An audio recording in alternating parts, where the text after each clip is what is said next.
রীতিমতো উল্লাসের পরিবেশ। সন্দীপ ঘোষ গ্রেপ্তার হয়েছে, কি বলবেন? এটা আমাদের আন্দোলনের প্রথম জয়। আমরা যে এতদিন ধরে আন্দোলন করেছি, আমার অভয়াদি আজ প্রথম বিচার পেয়েছে।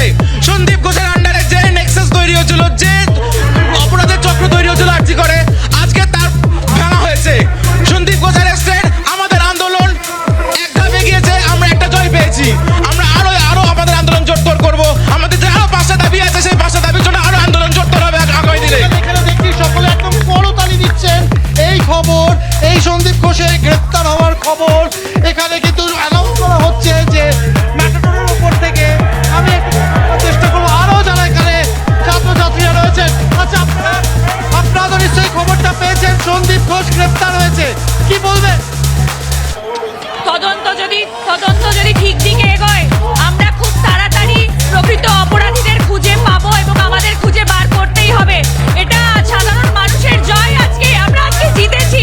যেই সন্দীপ ঘোষকে কেউ দুটো বাজে কথা বলতে পারতো না, দুটো চোখ রাঙানি কথা বলতে পারতো না, যেই সন্দীপ ঘোষকে আজকে সিবিআই এতদিন ধরে জেরা করেছে, অ্যারেস্ট করতে পারছিল না, আজকে সেই সন্দীপ ঘোষ অ্যারেস্টেড।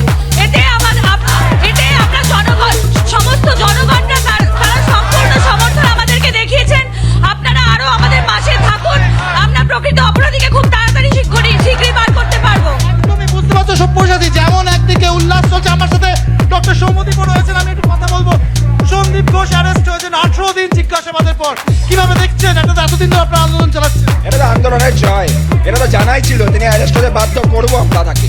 যেভাবে তিনি আর্থিক তছরূপ করেছেন, যেভাবে তদন্তের গতি প্রকৃতি তিনি পরিবর্তন করার চেষ্টা করেছে, ধামাচাপা দেওয়ার চেষ্টা করেছে, সেই জন্য তো আমরা সাসপেনশনের দাবি জানিয়েছিলাম। কিন্তু এখনো তাকে সাসপেন্ড করা হয়নি, কিন্তু আজকে বাধ্য হলো অ্যারেস্ট করতে সিবিআই। কিন্তু আমরা এটাও বলতে চাই যে ন্যায় বিচার থেকে কিন্তু আমরা সরবো না, ন্যায় বিচার পর্যন্ত আমার লড়াই চলবে। আমি এই মুহূর্তে দেখো সব্যসাচী, রীতিমতো উল্লাসের পরিবেশ এখানে। হাততালি দেওয়া, গান গাওয়া এবং স্লোগানিং যেমন চলছে, সেটাই যেমন চলছিল, সেটা আরো দ্বিগুণ ভাবে চলছে। এবং অবশ্যই করে তারা বারবার এখানে যারা আছেন প্রত্যেকে বলছেন তাদের এতদিনের আন্দোলনের প্রথম জয় আজকে, প্রথমবার বিচার নির্যাতিতা এরকম দাবি করছেন এখানে আন্দোলনরত ছাত্রছাত্রীরা বা জুনিয়র ডাক্তাররা।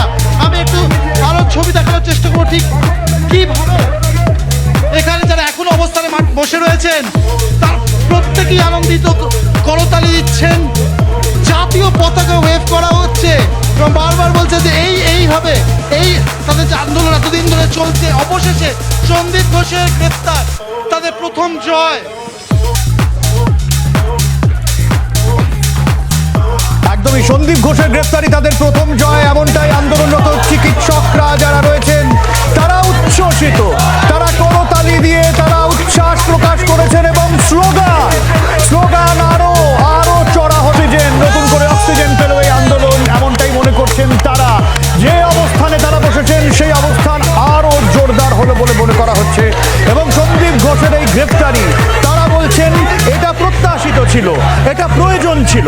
যদি ঠিকমতো তদন্ত হয় তাহলে আরো গ্রেফতার হবে। সন্দীপ ঘোষের গ্রেফতারি আমরা দেখলাম প্রথম যখন যে খবর আপনাদের দেখালাম, সিজিও কমপ্লেক্সে জিজ্ঞাসাবাদ চলছিল খুন এবং ধর্ষণের ঘটনা। সেই জিজ্ঞাসাবাদের পরে নিজাম প্যালেসে যখন নিয়ে যাওয়া হচ্ছিল এই রাতেই তড়িঘড়ি, তখনই নানান জল্পনা সামনে আসে এবং প্রশ্ন উঠতে শুরু করে এই রাতে তড়িঘড়ি কেন নিয়ে যাওয়া হচ্ছে। এবং তারপরে গ্রেফতারির খবর প্রথম 24 ঘন্টায়, আর সেই খবর পৌঁছে গিয়েছে এইখানে যেখানে আন্দোলনরত চিকিৎসকরা তারা অবস্থানে বসেছেন পুলিশ কমিশনারের পদত্যাগের দাবিতে। সেই